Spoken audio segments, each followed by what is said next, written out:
donc je disais tantôt que l'un des plus grands défis à relever pour une entreprise vis-à-vis de ses collaborateurs, c'est de pouvoir créer un cadre, un espace, un environnement qui favorise leur bien-être, leur plein épanouissement.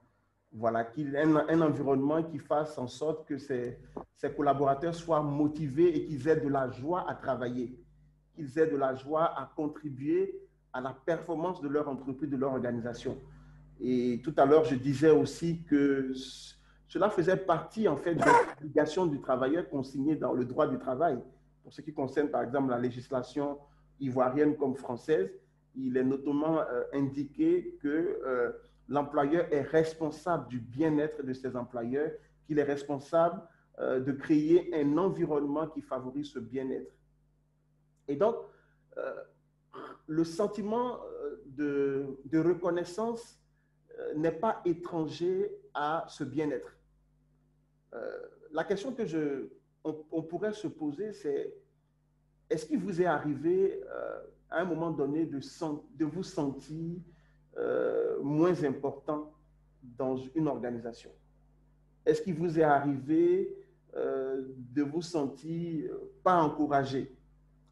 Ou au contraire, est-ce que vous avez senti à un moment donné de votre vie professionnelle, vous avez senti le besoin d'être reconnu dans ce que vous faites, reconnu dans ce que vous apportez à votre organisation? Est-ce que cela vous est arrivé?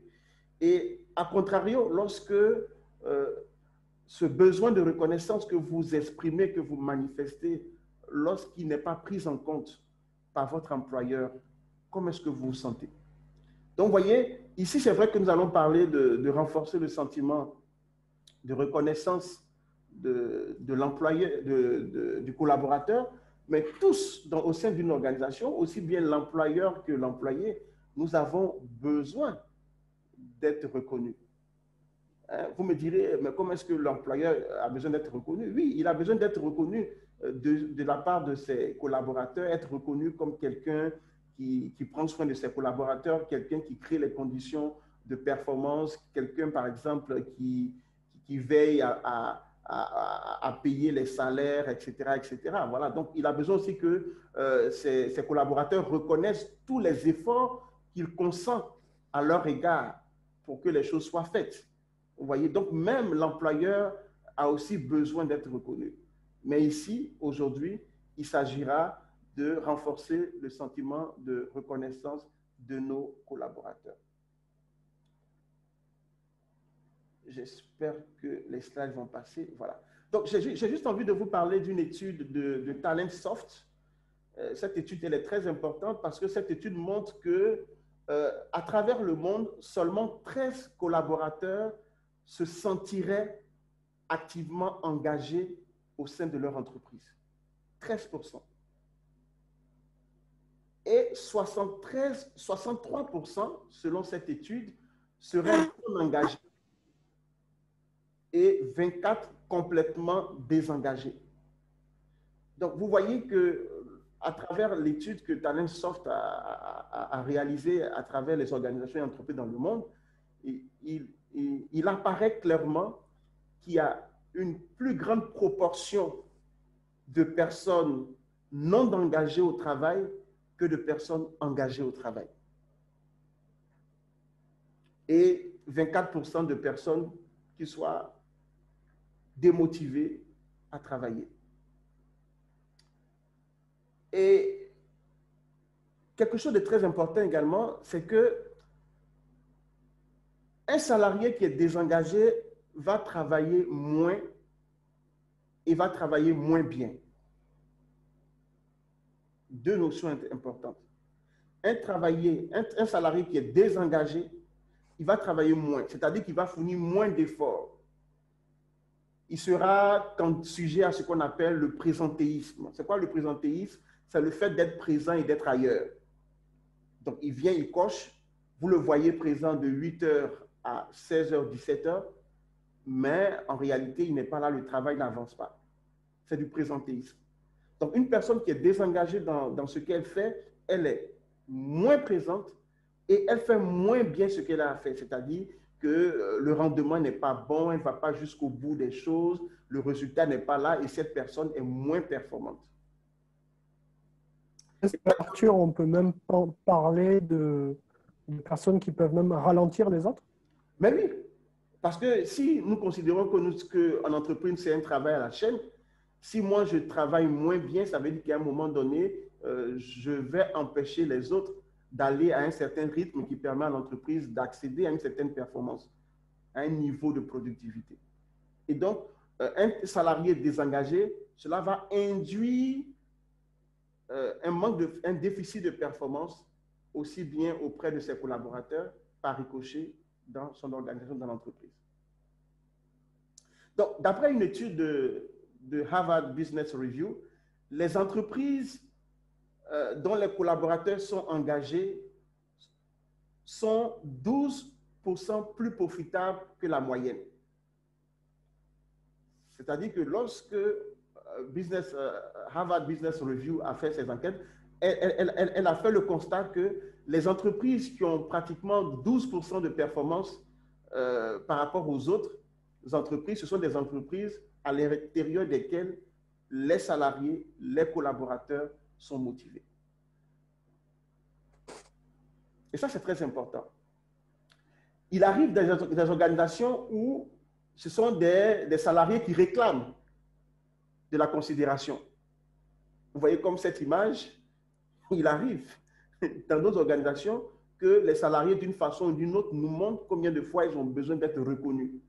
Ça veut dire que là, ils ont atteint un certain niveau d'insatisfaction, de démotivation, qui font qu'elles sont obligées de crier haut et fort ce besoin d'être reconnus. Et dans d'autres organisations, quand vous exprimez ce besoin de reconnaissance, c'est la réaction contraire que vous avez. Ici, vous voyez, je veux qu'on me reconnaisse dans mon travail et l'employeur qui dit, écoutez, collez-lui une inspection, ça va la calmer. Voilà. C'est comme si cette reconnaissance qui est affirmée par les collaborateurs était quelque chose qui était à l'opposé des objectifs d'une entreprise. Tout à l'heure, je vous disais que dans la législation du travail, en tout cas pour ce qui est de la France et ce qui est de la Côte d'Ivoire, il est dit que l'employeur a l'obligation de créer des conditions qui favorisent le bien-être et la santé de cet employeur. Alors que, par définition, l'OMS va nous définir la santé comme étant un état complet de bien-être psychique, moral, financier, etc., etc. Et il me semble que la reconnaissance, c'est également un besoin psychologique. C'est quelque chose de moral. Il n'est pas que moral, mais il a aussi un aspect moral. Le fait de se sentir reconnu dans ce que vous faites et dans ce que vous apportez à l'entreprise participe de votre bien-être, participe de votre santé. Et donc, ce n'est pas quelque chose qui peut s'opposer aux prérogatives ou à la vocation d'une organisation ou d'une entreprise. Toi, au moins, je lis dans ton regard une reconnaissance éternelle. Et le chien qui lui dit, quand est-ce qu'on mange? Vous voyez, par moments, on a l'impression que les animaux nous manifestent beaucoup plus de reconnaissance que les personnes. Joanne, qui est un spécialiste des chiens, pourra nous dire un peu plus sur l'attachement qu'on peut avoir à un animal. Et souvent, on sent que l'animal, c'est quelqu'un qui nous respecte, qui nous considère, à la limite, qui reconnaît notre place auprès de lui. Et malheureusement, en tant qu'être vivant, nous n'avons pas cette possibilité de manifester cette reconnaissance à nos collaborateurs et je peux élargir le champ aux personnes avec qui nous sommes. Et donc, ça reste quelque chose de problématique. Une dernière remarque par rapport à la reconnaissance du travail, c'est qu'il y a certains collaborateurs qui estiment que lorsque l'employeur, leur chef, commence à reconnaître leur mérite, il y a anguille sous roche. C'est-à-dire que lorsqu'on commence à dire « Ah, mais écoute, vraiment, tu es un bosseur, tu es un travailleur », c'est qu'il s'attend à ce qu'on lui confie beaucoup plus de taf. Vous voyez? Quand tu travailles bien, on te donne encore plus de travail. Est-ce que c'est ça la reconnaissance? Donc, vous voyez, ce qui fait que dans certaines entreprises, en tout cas pour certaines catégories de personnes, elles comprennent mal la reconnaissance qui est manifestée de la part de leurs employeurs parce qu'elles estiment que cette reconnaissance équivaut à avoir beaucoup plus de travail, beaucoup plus de responsabilités. Donc, finalement, c'est quoi la reconnaissance? Parfois, oui, Joanne, tu voulais dire quelque chose? ou parfois même, est-ce que l'employeur parfois ne se sert pas de la reconnaissance par la parole pour pas faire de reconnaissance sur le salaire? Je n'ai pas compris ce que tu as dit. Est-ce que tu peux reprendre pour moi, s'il te plaît? Je disais, parfois, l'employeur, il peut y avoir une incompréhension que parfois l'employeur va reconnaître le travail oralement de son employé, mais ça ne se manifeste pas forcément sur son bulletin de salaire ou sur son avancée professionnelle. Donc, parfois, l'employé, même, c'est perçu, il peut avoir des compliments, mais finalement, ça ne change pas aussi son quotidien et il peut mal interpréter aussi ça en se disant qu'on me fait des compliments pour ne pas avoir à me payer davantage ou me valider une augmentation qu'on m'avait promis. L'incompréhension peut être des deux côtés. Ouais. Oui, on le verra plus loin dans mon exposé. Ce qui, pour moi, en tant qu'employeur, est expression de reconnaissance, peut ne pas être perçu par mon collaborateur comme étant ce qu'il attend comme reconnaissance. Hein, ça pose la question des formes de reconnaissance. Tout à l'heure, je vais revenir là-dessus. Donc, finalement, c'est quoi la reconnaissance? Vous vous rappelez, lorsque vous étiez élève ou étudiant et lorsque vous travailliez, lorsque vous aviez une bonne note en classe, à la fin du trimestre, à la fin du semestre, et que vous arrivez et que votre père vous tenait dans ses bras, il disait, voilà, un fils ou une fille qui me ressemble, etc., etc., ou bien que pour vous, on faisait tuer le poulet rôti, etc., etc., et qu'on servait à table, comment est-ce que vous vous sentiez? Quel sentiment vous habitez en ce moment-là? Ou bien lorsque vous avez fait un devoir et qu'à l'issue de ce devoir, vous avez eu une note qui correspond à vous, qui vous correspond comme étant une note satisfaisante. Vous voyez, ce sont des expressions de reconnaissance qui ont été faites par le parent et qui ont également été faites par l'enseignant. Donc, de façon puérile, on peut définir la reconnaissance comme étant un sentiment qui incite à se considérer comme redevable envers la personne de qui on a reçu un bienfait. Oui, la reconnaissance, c'est comme une sorte de redevabilité. Quand quelqu'un me fait quelque chose, je me sens invité à lui dire ou à lui faire savoir que ce qu'elle a fait, que ce qu'elle a dit a eu sur moi un certain effet. Donc, c'est un sentiment qui va nous inciter à considérer comme redevable envers quelqu'un. Donc, lorsque cela s'applique à une entreprise ou à une organisation, on dira que la reconnaissance, c'est une attitude, c'est un comportement, c'est une action que l'on va poser, que l'on va exprimer pour dire à l'autre que ce qu'il a fait, que ce qu'il m'a fait a eu sur moi un certain effet, et là on dira un effet positif.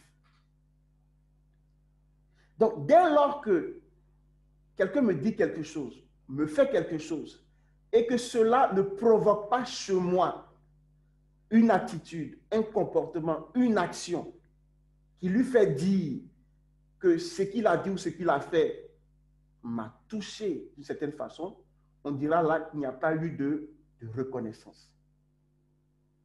Je ne sais pas si je me suis fait comprendre. Donc, oui, on a d'ailleurs une question qui va un peu dans ce sens-là. Oui. il y a un mot qui dit comment motiver les travailleurs au-delà de l'argent, parce qu'en Côte d'Ivoire, on entend généralement une catégorie de travailleurs dire que petit salaire, petit travail. OK.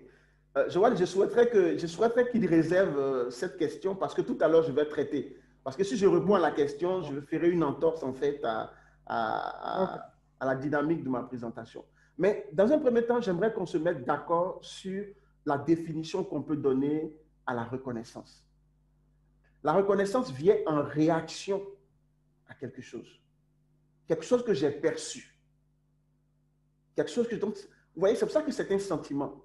Donc du coup, pour l'employé, si vous n'avez pas reconnu son travail ou une action particulière, il se dit que ce qu'il a fait n'a pas été important à vos yeux. Ce qu'il a fait n'a pas eu d'intérêt à vos yeux. Et donc, ça va provoquer chez certains collaborateurs une sorte de dépréciation. Ils vont se déprécier. Ah, vraiment, donc je suis nul, je suis incapable, je ne suis pas bon, etc., etc. Donc, pour certains collaborateurs, le manque de reconnaissance, le déficit de reconnaissance va les faire entrer dans une forme de stress. On va arriver à cela tout à l'heure. Mais c'était important. Donc, reconnaissance, sentiment de redevabilité, réaction, attitude, comportement, pour manifester que ce que l'autre a dit, ce que l'autre a fait, a eu un effet positif sur moi. Et donc, j'exprime cette reconnaissance. L'autre question qu'on pourrait se poser, c'est quand reconnaître le bon, à quel moment nous devons reconnaître le bon travail d'un collaborateur. Je ne sais pas si vous vous êtes déjà posé cette question, mais c'est aussi une question qui peut être importante. Donc, on va dire qu'en fait, dans la vie professionnelle ou dans toute organisation, il y a ce qu'on appelle un cycle de travail. Vous voyez, il y a un cycle de travail dans lequel le manager ou le responsable peut être amené à féliciter et à reconnaître le travail qui a été fourni par un membre de son équipe.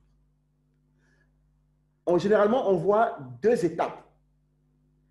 La reconnaissance du travail chez notre collaborateur, on peut renforcer ce sentiment de reconnaissance au niveau de l'investissement qu'il fournit dans notre organisation. C'est-à-dire que le travailleur a travaillé sur un projet et il n'a pas mesuré ses efforts pour le mettre en place indépendamment des résultats obtenus. En quelque sorte, il s'est sacrifié, il s'est battu, il a donné de ce qu'il avait pour que ce projet aille jusqu'à son terme. Ou bien, je lui ai confié un travail et il est allé jusqu'au bout de ce travail. Il s'est investi. Il a pris sur son temps de pause. Il était présent à 8 heures. Il repartait à 17 heures. Et quand je lui demandais de venir travailler les samedis, il était là. Donc, vous voyez, l'investissement, ce qu'il investit de sa personne et de son temps a besoin d'être reconnu. Le deuxième moment dans l'organisation, chez le collaborateur, où cette reconnaissance a besoin d'être également manifeste, c'est au niveau des résultats obtenus. C'est vrai que j'ai été présent. C'est vrai que j'ai fourni les efforts qu'il fallait. C'est vrai que j'ai été toujours actif ou toujours présent lorsque mon N+1 me demandait d'être là. Première chose. Deuxième chose, c'est qu'on m'a confié un travail, il y avait un objectif à atteindre. Et j'ai atteint cet objectif-là. En ce moment-là, j'ai besoin qu'on me reconnaisse cela. Les résultats qui ont été attendus de moi, je les ai atteints. Donc, il est temps que le manager qui m'a confié l'atteinte de ses objectifs puisse matérialiser cela en reconnaissant mes résultats que j'ai atteints. Vous voyez, dans le cycle du travail, ce sont ces deux moments-là qui peuvent être énoncés comme moments pendant lesquels l'employé a besoin d'être reconnu. Mais écoutez, au-delà de ces deux moments, il y a le quotidien en fait. Le quotidien avec lui. Je reviendrai en fait avec un certain outil. Le quotidien, donc dans nos relations au quotidien, cette reconnaissance a besoin également d'être manifeste auprès d'une catégorie de collaborateurs.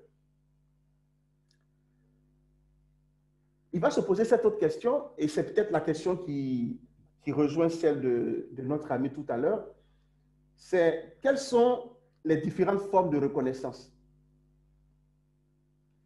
Et là, j'avoue que je n'ai pas une réponse unique.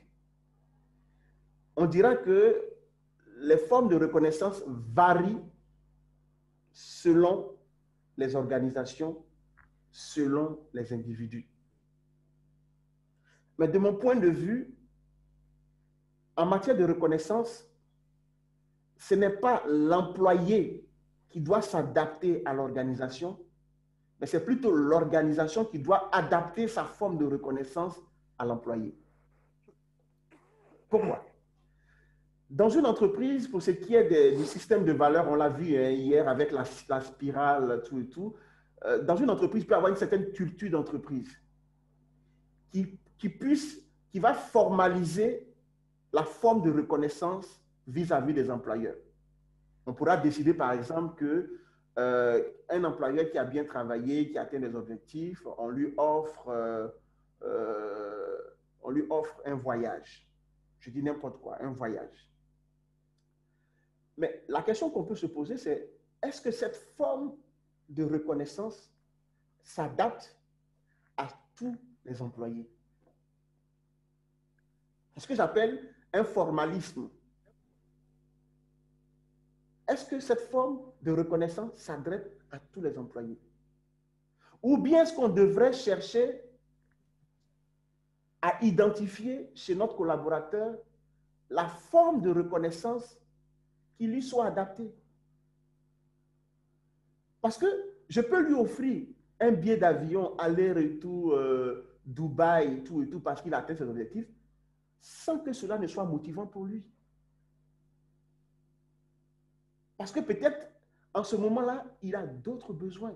Donc, ça pose une question de besoin. Je vais en arriver.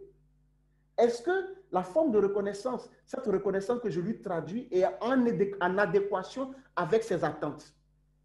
Est-ce que cela est en adéquation avec ses besoins? Si cela n'est pas adapté, il y a de fortes chances que cette forme de reconnaissance n'atteigne pas ses objectifs. Donc, on est en droit de nous poser la question de savoir quelles sont les formes de reconnaissance que nous pouvons avoir dans une entreprise.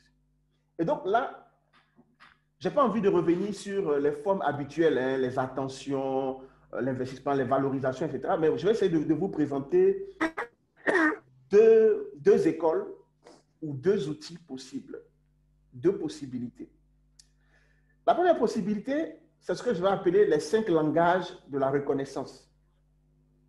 C'est inspiré un peu du livre de Gary Chapman que beaucoup de personnes connaissent. Les 5 langages. Le premier langage, ce sont les paroles valorisantes. Peut-être que pour ce collaborateur qui atteint cet objectif que j'ai fixé, ce n'est pas tant lui offrir un voyage qui est pour lui quelque chose de motivant. Peut-être ce dont il a besoin, c'est d'entendre de la bouche de son directeur général, Monsieur X, Madame X, vous avez été une personne magnifique. Vraiment, toutes mes félicitations, vous êtes une personne remarquable, j'ai été touché, etc. Ce qu'on appelle des paroles valorisantes. Et c'est quelque chose qui va le galvaniser davantage. Parce que ça ne sert à rien d'insulter, de dénigrer, de manquer du respect à un collaborateur. Et lorsqu'il a fait un bon travail, on lui offre un billet d'avion. Il y en a qui disent, je ne fais rien avec votre billet d'avion. Ce n'est pas ça qui m'intéresse. Ce qui m'intéresse, c'est qu'est-ce que vous me dites au quotidien. Donc, les paroles valorisantes, dit par exemple, bravo, félicitations, magnifique, mais c'est formidable ce que tu as fait. Ça, c'est important pour le collaborateur. Et dans cette crise sanitaire que nous vivons, beaucoup de nos collaborateurs ont besoin d'entendre cela de leur hiérarchie. Tu es magnifique, par exemple, dans ta tenue. Ah, mais cette tenue te va très bien. Waouh.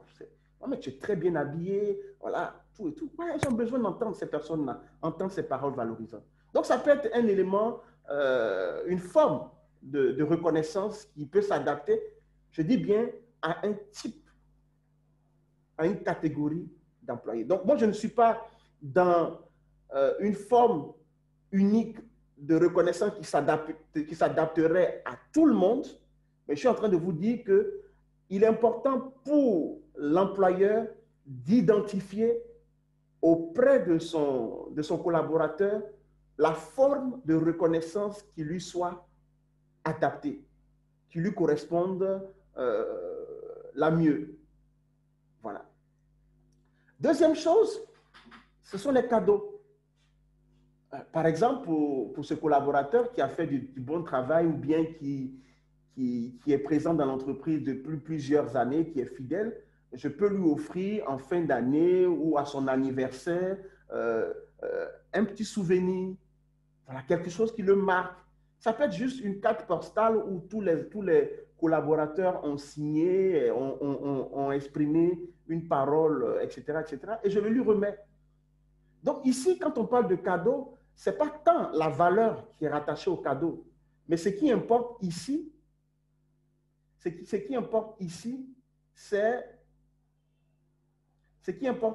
la symbolique. C'est la symbolique. Ce que ce cadeau revêt, ça exprime une reconnaissance. Et ça, c'est important. Je vais aller plus vite. Autre chose, pour moi, qui est important, une forme de reconnaissance, c'est ce qu'on appelle les services rendus. Un collaborateur qui a besoin de quelque chose qui est dans mes possibilités et je lui rends ce service, par exemple, à la descente du travail, je vais dans le même sens que lui ou qu'elle, je dis, OK, est-ce que je peux t'accompagner ou te mettre à la gare de bus ou à la gare de taxi, etc., etc. Est-ce que je peux t'avancer un tout petit peu? Vous voyez, cela n'a rien de rien, mais ce sont des petits gestes, ce sont des petits gestes qui vont parler à notre place et qui vont exprimer notre reconnaissance vis-à-vis de notre collaborateur.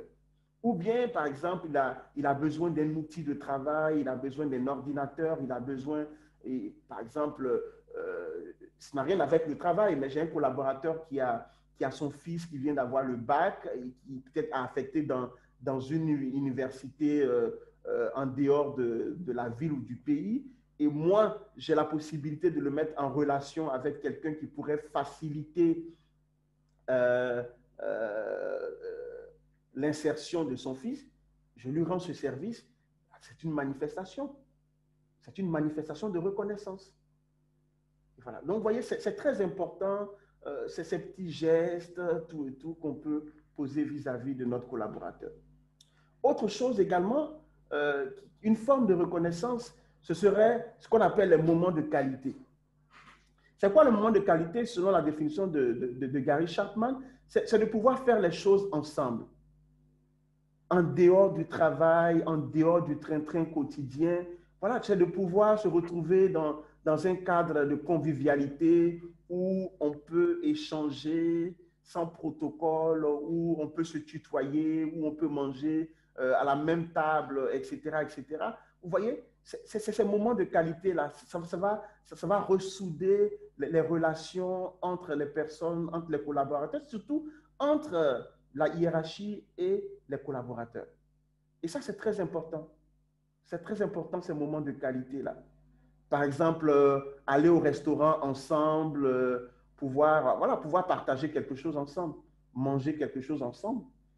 Ouais, c'est important. Se promener ensemble, voilà. Donc, voilà, je nous encourage à utiliser ces outils-là. C'est des petites choses qui ne coûtent rien. Vous voyez, ne pensez pas forcément à des choses onéreuses, mais c'est des choses qui ne coûtent rien et qui pourraient renforcer la motivation et l'implication de vos collaborateurs. Autre chose qu'on pourrait ajouter, ce serait le contact physique. dans certaines entreprises, il est important de se saluer. Il y a des personnes qui ont besoin de sentir cette chaleur, cette proximité de la hiérarchie. Vous voyez, c'est pour cela, par exemple, qu'il y a certaines personnes qui vont vivre difficilement, le télétravail. Parce que le télétravail ne va pas les aider, ne va pas renforcer la reconnaissance, leur implication, etc., etc. Elles auront besoin de sentir la chaleur de leurs collaborateurs, la chaleur de leurs responsables, etc., etc. Donc, c'est par exemple, pour certaines personnes, c'est important quand elles arrivent au travail de savoir que mon responsable peut me faire la bise, peut me saluer. Donc, souvent, au lieu de saluer de loin, malheureusement, voilà, la COVID aujourd'hui nous invite à la distanciation sociale, mais pour certaines personnes, voilà, c'est faire preuve de reconnaissance de leur appartenance à l'entreprise que de leur faire la collade, que de leur faire la bise, etc., etc. Donc, voilà, selon, je l'ai adapté au propos de Gary Chapman, mais je pense que ces 5 langages de reconnaissance peuvent être adaptés à nos entreprises. Surtout dans cette période de COVID que nous vivons, nous pouvons faire preuve de reconnaissance à travers ces moyens. Le deuxième élément que j'aimerais aborder pour terminer, c'est la notion de besoin psychologique. Tout à l'heure, je vous disais que offrir un cadeau à quelqu'un peut ne pas correspondre à ce dont il a envie. C'est quoi un besoin psychologique? Un besoin, c'est un désir puissant que nous cherchons à satisfaire de façon consciente ou de façon inconsciente. Et la satisfaction positive de ce besoin psychologique va conduire à la motivation et au bien-être. C'est-à-dire que lorsque j'arrive à satisfaire de façon positive mon besoin psychologique, je me sens bien, je me sens à l'aise, je me sens motivé. Mais lorsque j'ai du mal à satisfaire ce besoin psychologique, cela va créer une sorte de mécommunication, c'est-à-dire une sorte de conflit, une sorte de distorsion dans les échanges. Et du coup, la personne peut entrer en situation de stress. Donc, il y a un outil qui peut nous aider. Et là, ce que je vais dire maintenant, je l'emprunte à la process communication. C'est quoi la process communication? C'est un outil qui a été développé dans les années 70, qui nous aide à mieux nous connaître, à connaître les autres, à connaître les autres à travers leurs besoins psychologiques, à travers leur manière particulière de communiquer, leur manière particulière d'être motivé et aussi leur manière particulière d'entrer en situation de stress. Voilà. Et donc, à travers ce modèle qu'est la process communication, on va voir, par exemple, que nous avons 6 types de personnalités. C'est-à-dire que nous sommes en fait un cumul de 6 types de personnalités. C'est-à-dire que nous pouvons manifester au cours de notre vie les comportements et les attitudes de 6 types de personnalités. Et donc, on va voir que selon ce modèle, la process communication, à chaque type de personnalité va correspondre un besoin psychologique particulier, c'est-à-dire une énergie qui va motiver la personne et qui va permettre à la personne de se sentir bien. Par exemple, les personnes qui sont de type promoteur, ce sont des personnes qui ont besoin d'excitation, c'est-à-dire que ce sont des personnes pour être motivées, pour se sentir bien, elles ont besoin d'être challengées. Donc, par exemple, pour mon collaborateur que j'ai identifié qui est de type promoteur, ça serait important pour moi de lui lancer des challenges, de l'amener à relever des défis.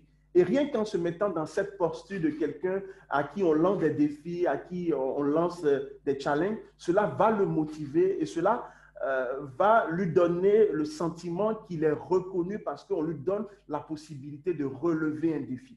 Vous voyez? Un autre type de personnalité, c'est le type rêveur. Les personnes de type rêveur ont besoin de solitude. Vous voyez, c'est des personnes, par exemple, si vous voulez les motiver, si vous voulez reconnaître leur place dans votre organisation, elles ont besoin d'avoir leur espace de travail. Moi, je me rappelle d'une personne que j'ai reçue en coaching qui était très bonne commerciale, directrice commerciale, etc., etc. Mais lorsqu'elle a commencé à travailler en open space, à un moment donné, les résultats ont commencé à dégringoler. Et lorsqu'on a fait son inventaire de personnalité, on a compris que cette personne, pour être motivée et pour se sentir bien, elle avait besoin non seulement de travailler depuis la maison, c'est ce qu'on avait proposé sur 1 ou 2 mois, et son chiffre d'affaires a commencé à grimper, mais après, on a demandé à son employeur de créer un espace de travail qui soit plus intime pour cette personne-là. Vous voyez? Donc, pour ce type de personnes, des personnes de type rêveur, leur manifester de la reconnaissance, c'est leur trouver un espace, leur donner un espace, leur donner la possibilité d'être seul, se retrouver seul. Ça leur permet de réfléchir, etc., etc. Donc, un autre type de personnalité, c'est le type rebelle. Vous voyez, le besoin psychologique qui est attaché aux personnes de type rebelle, c'est ce qu'on appelle le contact ludique. Les personnes de type rebelle, c'est des personnes qui ont besoin d'être en contact avec leur environnement. Elles ont besoin de sentir la chaleur, etc. Généralement, dans une entreprise, vous verrez que c'est des personnes qui vont taquiner, qui vont faire des blagues, etc., etc. Elles sont tout le temps, c'est des personnes qui ne se stressent pas. Pour elles, elles sont dans ce qu'on appelle l'aujourd'hui. Elles vivent l'aujourd'hui de leur vie. Vous voyez? Et donc, lorsque vous donnez l'occasion à cette personne-là de pouvoir organiser, par exemple, organiser une fête ou bien être la personne qui organise les fêtes, etc., les sorties dans l'entreprise, cette personne va sentir que vous lui donnez sa place, vous reconnaissez sa place. Un autre type de personnalité, c'est le type travaillomane. Et le besoin psychologique est rattaché aux personnes de type travaillomane. Les personnes de type travaillomane, c'est des personnes qui ont besoin d'être reconnues pour leur travail. Vous voyez, c'est des personnes, lorsqu'elles font un bon travail, elles ont besoin qu'on leur dise « tu as fait du bon travail ». Tu es une personne qui est attentionnée, c'est une personne qui travaille bien, qui travaille, voilà. Elles ont besoin d'entendre cela. Parce que ne pas leur reconnaître toute l'efficience qu'elles manifestent à travers le travail, c'est des personnes qui vont entrer en situation de stress, elles seront démotivées et elles seront désengagées. L'autre besoin qui est rattaché aux personnes de type travaillomane, c'est le besoin de structuration du temps. C'est des personnes qui, lorsque vous leur confiez un travail, elles ont besoin pour être reconnues d'avoir un délai, de savoir quand est-ce qu'il faut faire le travail, quand est-ce qu'il faut le rendre. Elles ont besoin de structurer leur temps. Vous voyez? Et ça, c'est quelque chose c'est en fait ce qu'on appelle la question existentielle, c'est-à-dire que toute leur vie, elles vont se poser cette question, est-ce que je suis reconnu dans mon travail? Est-ce que je suis compétent? Vous voyez, les personnes de type travaillomane, c'est est-ce que je suis compétent? C'est une question existentielle, c'est une question qui va jalonner toute leur vie et tout ce qu'elles font. Je vais terminer bientôt, il reste quelques minutes pour vous donner la possibilité de poser des questions. Un autre type de personnalité, c'est les personnes de type persévérant. Alors, les personnes de type persévérant, c'est vrai qu'elles s'assimilent un peu aux personnes de type travaillomane, mais ce sont des personnes qui ont besoin d'être reconnues pour leurs opinions. Vous voyez, par exemple, si vous êtes à une réunion qu'une personne de type persévérant vous donne son point de vue et que vous faites fi de ce point de vue et que vous continuez la réunion, cette personne va se sentir frustrée. Elle ne va plus parler, elle sera désengagée, démotivée. Donc, même si vous n'êtes pas d'accord avec ce type de personnes, elles ont besoin, ces personnes, d'exprimer leur opinion et vous avez le devoir, pour reconnaître cela, vous avez besoin de tenir compte de cette opinion. Une façon de le faire, c'est de dire, OK, j'entends bien que pour toi, ce qui est important, c'est de faire ci, c'est de faire cela, mais est-ce que tu es d'accord que je puisse te donner, moi, mon avis, qui peut être différent de ton avis? Mais au moins, le fait de reformuler et de reconnaître leur opinion, ce sont des personnes qui se sentent reconnues et qui se sentent motivées. Enfin, je termine par cela, les personnes de type empathique, ce sont des personnes qui ont besoin d'être reconnues en tant que personne. Moi, je connais une personne qui a dû démissionner d'une entreprise parce que on ne tenait pas compte d'elle, de ce qu'elle vivait à la maison, des difficultés qu'elle avait avec son mari. Et son N+1 ne faisait que lui donner du travail et du travail, du travail. Et même quand elle essayait d'exprimer le désarroi qu'elle vivait, la difficulté qu'elle avait avec son mari, pour lui, on est venu ici pour travailler, on n'est pas venu pour des questions personnelles. Quelque temps après, la personne a démissionné. Vous voyez, c'est des personnes qui ont besoin qu'on leur manifeste de l'empathie, qu'on puisse les reconnaître en tant que personne, qu'on puisse leur donner toute leur place. Pour elles, ce n'est pas d'abord être reconnu pour leur travail, mais reconnues en tant que personne, c'est-à-dire qu'elles existent pour ce qu'elles sont. Voilà, pour ma part, quelques formes de reconnaissance que nous pouvons adapter à nos différents collaborateurs et qui peuvent être source de motivation, source d'efficacité, source de performance. Donc, finalement, quels sont les bienfaits de la reconnaissance au travail? Justement, vous l'avez compris, une personne qui est reconnue dans son travail, c'est une personne qui se sent bien dans sa peau. Ça va l'aider à gérer le stress. Ça va l'aider à prévenir le burn-out. Cette personne sera très motivée, tout et tout. C'est une personne également qui va être très engagée dans ce qu'elle fait. Et c'est une personne qui sera productive. Et enfin, c'est une personne qui sera motivée. Et donc, plus que jamais, nous en tant qu'employeurs, vous en tant que manager et tous en tant que managers, nous avons besoin de manifester et de renforcer le sentiment de reconnaissance de nos collaborateurs, de nos employeurs. Voilà. Voilà ce que je voulais partager avec vous. Merci Arthur pour ce partage. Merci beaucoup. Je ne sais pas s'il y a des questions. J'attends de prendre quelques questions. Il y avait un... Donc la première question, je pense que tu y as répondu. Quand on dit en Côte d'Ivoire, petit salaire, petit travail, et comment motiver les travailleurs au-delà de l'argent, je pense qu'au cours de la présentation, tu as répondu, tu nous as donné les clés. Oui. Il y avait un petit mot de Thiam aussi qui disait « Que pensez-vous de l'assertion qui dit que la reconnaissance est la mémoire du cœur ?» Oui, je suis d'accord avec Thiam. Je suis d'accord avec Thiam. C'est la mémoire du cœur parce que, comme je vous ai dit, c'est une attitude, c'est un comportement que nous avons affiché, mais qui n'est que l'expression de ce que j'ai ressenti. Vous voyez, l'autre a posé une action, il a fait quelque chose qui a provoqué chez moi un sentiment. Et ce sentiment, je vais l'exprimer à travers un comportement, à travers une action, à travers une attitude. Donc, je suis d'accord avec Thiam que c'est vraiment la mémoire du cœur.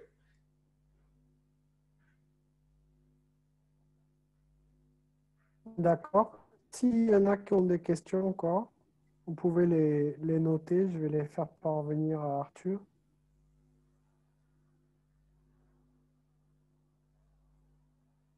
Donc, moi, je vais vraiment insister. Je pense qu'aujourd'hui, s'il y a une chose sur laquelle j'aimerais insister, c'est l'individualisation de la reconnaissance.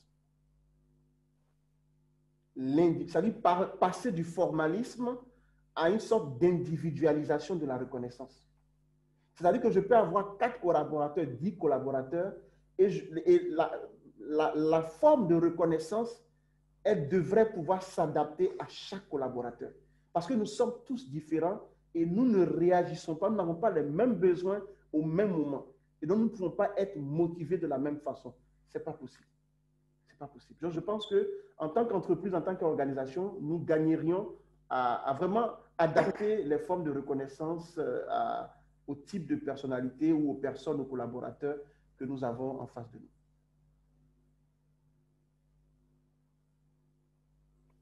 Oui, pour compléter ça, je pense que la qualité première du manager d'être capable déjà de détecter ses profils et d'adapter sa communication par rapport à ces profils-là. Ouais.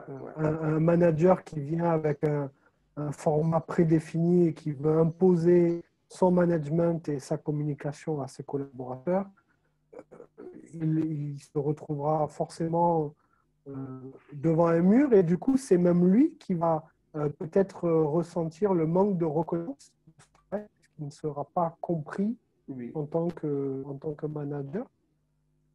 Je suis d'accord avec toi. C'est vrai que c'est... Oui, Joanne, tu voulais dire Non, je dis que c'est... Peut-être que cette crise va nous permettre de mettre ça au centre du management et que les entreprises, quelles que soient les entreprises, que ce soit des grandes ou petites, vont se servir de ça un peu pour adapter leur communication aussi avec leurs collaborateurs et que ça devienne un vrai challenge de le rendre individuel et non pas dans le moule de dire même aux collaborateurs, vous devez forcément rentrer dans le cadre de l'entreprise. L'intelligence de l'employeur aussi est d'adapter son cadre à la qualité de son collaborateur aussi. C'est un vrai enjeu en tout cas. Ouais, en fait, ça pose aussi la question lorsque nous sommes en organisation, ça pose la question du pouvoir sur et du pouvoir avec. Mhm. Vous voyez, le pouvoir sur, j'aurais tendance à imposer. Je suis dans une position haute, je suis le tout sachant, je sais ce qui est bon pour mon collaborateur, je sais quelle forme de reconnaissance il lui faut. Ça, c'est le pouvoir sur. Le pouvoir avec, c'est que j'ai une position basse. Et dans la position basse, je vais essayer d'identifier, de détecter, et je pense que c'est la question de Aman, hein, Aman qui dit, je suis entièrement d'accord avec Arthur, merci beaucoup Aman, et il dit, mais comment de façon discrète, je peux détecter le besoin de mon collaborateur? Bon, je donne quelques pistes. Hein. L'un des moyens pour détecter le besoin du collaborateur, c'est d'abord la qualité de la relation entre vous. Cette proximité, c'est pour ça qu'on parle de management de proximité.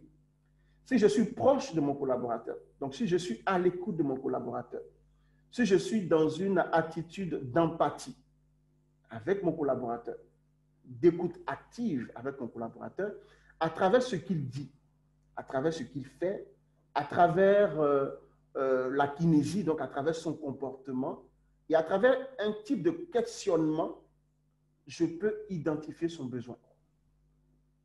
Je peux identifier son besoin. Ça va que ça peut être complexe. Ça peut être complexe. D'abord, par exemple, est-ce que c'est une personne qui est engagée dans la relation ou qui est en retrait de la relation? Ça peut me permettre de savoir si c'est une personne, par exemple, qui a besoin de solitude, bien qu'il y a une personne qui a besoin de challenge, etc., etc. Est-ce que c'est une personne qui a l'initiative de la relation ou pas? Est-ce que c'est une personne qui va au-devant des gens ou pas? Donc, c'est tout un questionnement, c'est tout un accompagnement, en fait, qui permet. Et autre chose, c'est qu'on a des outils aujourd'hui fiables. Hein? Moi, je ne le cache pas, on a, par exemple, l'outil comme la Process Communication Model, qui est un outil qui a été utilisé par la NASA pour le recrutement des astronautes dans les années 70. Et c'est un outil qui est fiable et qui peut nous aider à identifier le type de personnalité de notre collaborateur et les besoins psychologiques qui en découlent. Et donc, du coup, après, ça me permet d'adapter, de m'adapter. Vous voyez, et ça, je fais une parenthèse, l'une des difficultés que nous avons en tant que manager dans nos organisations, c'est qu'on a le sentiment que ce sont nos employés qui doivent s'adapter à nous. Et nous n'avons pas compris que nous devons avoir une posture de manager coach. C'est-à-dire que c'est nous qui devons nous adapter. Mais déjà, dans la terminologie, il y a déjà la différence entre employé et collaborateur. Ah, voilà. Lorsqu'on utilise déjà le terme employé, comme tu as dit, on se positionne déjà au-dessus. C'est ça. Et si on se positionne au-dessus, ça montre que quelque part, on n'est pas prêt à écouter aussi. C'est ça. Donc, le premier mouvement vient déjà du manager lorsqu'il considère que déjà l'idée de son collaborateur peut être aussi bonne que la sienne et qu'il n'a pas tout le savoir et qu'il n'a pas toute la connaissance. Le premier mouvement, c'est de se mettre au même niveau et de regarder au sein de ce niveau-là comment on peut faire évoluer les choses. Et lorsque dans la terminologie, on parle déjà d'employé et de patron, on sent que la barrière, elle est déjà prédéfinie et elle est dure à passer. Effectivement. Donc, je ne sais pas, Amande, si j'ai répondu à ta question. Donc, comme j'ai dit, cela peut être détecté par une certaine proximité, une écoute active, une empathie, etc., etc. Et après, on peut se faire aider par certains outils comme la Process Communication Model qui peut nous aider à identifier les besoins et donc pouvoir nous adapter. Voilà, je pense qu'il est l'heure. J'espère que j'ai... Je crois qu'il y a d'autres questions, je ne sais pas. Oui, j'ai une question. Si l'on se retrouve dans le cas où ce travail de reconnaissance n'a pas été fait, quand le collaborateur est démotivé ou peut l'être même en burn-out, comment aider? Est-ce que tu considères que une fois qu'on a atteint le stade de burn-out, on ne peut plus revenir en arrière ou il y a des solutions un peu d'urgence pour rattraper un collaborateur qui serait quasiment sur le départ ou avec l'envie d'arrêter? En tout cas, si il a été détecté que le collaborateur est en burn-out, ça veut dire que le collaborateur a besoin d'aide. Il a besoin de soutien. Parce qu'en burn-out, il est difficile par soi-même. D'abord, les idées sont plus claires. On ne voit pas clairement les choses, la situation. Et donc, on a besoin d'une tierce personne en dehors en tout cas du manager, pour se faire aider, pour se faire accompagnement. Donc là, on a besoin certainement d'un psychiatre, hein, si c'est vraiment un burn-out, et un psychiatre pour nous aider et peut-être après se faire aider aussi par un coach. Voilà. Mais j'ai bien envie de dire que l'employé, et ça c'est très important, c'est ce qu'on appelle l'auto-coaching, l'employé doit être son premier bienfaiteur. L'employé doit être la première personne à se manifester de la reconnaissance. Parce qu'il ne faut pas attendre toujours que la reconnaissance vienne de l'autre. Parce que, vous voyez, s'il y a une chose sur laquelle je n'ai pas d'emprise, c'est l'extérieur. Je ne peux pas empêcher mon employeur de ne pas me manifester de la reconnaissance. Je ne peux pas l'empêcher de me manquer de respect, de m'insulter ou de me dire des incivilités. Mais ce que je peux faire, c'est mon attitude, c'est mon comportement, mes réactions par rapport à ce qu'il me dit ou ce qu'il me fait. Et donc, je peux moi-même me faire plaisir.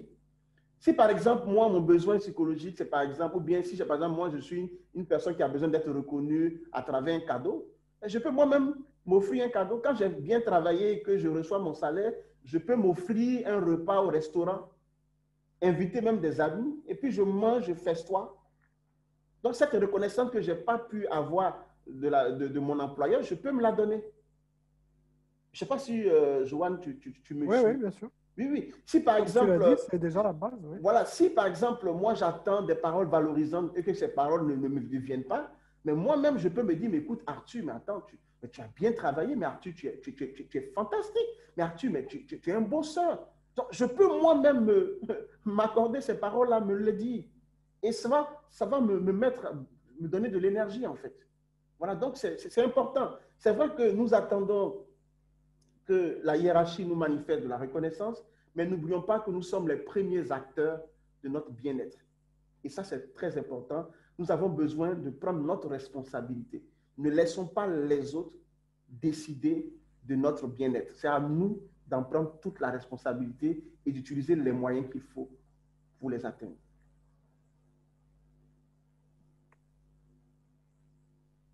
Je ne sais pas si Je te remercie. répondu. Oui, je pense que il y avait je ne sais pas si tu as le temps de prendre Oui, une vas-y, dernière il n'y a pas de question. problème. Il y avait Amand qui disait aussi comment transformer son directeur général qui est hermétique à la reconnaissance. Première chose, Là, Armand, c'est c'est que tu ne peux pas le transformer. Mhm. C'est Gandhi qui disait que sois le changement que tu souhaites voir dans le monde. C'est-à-dire que si le changement que je souhaite voir opérer chez mon manager et qui ne vient pas, moi, je peux décider de lui renvoyer cela. Je dis n'importe quoi. Si par exemple, j'attends de mon directeur général qui m'offre des présents ou bien qui me disent des paroles valorisantes et que je ne reçois pas, moi, je peux changer la donne en identifiant des moments ou des choses où je peux dire à monsieur le directeur, vraiment, vous êtes très bien habillé, monsieur, vraiment, la cravate vous va à merveille, monsieur le directeur.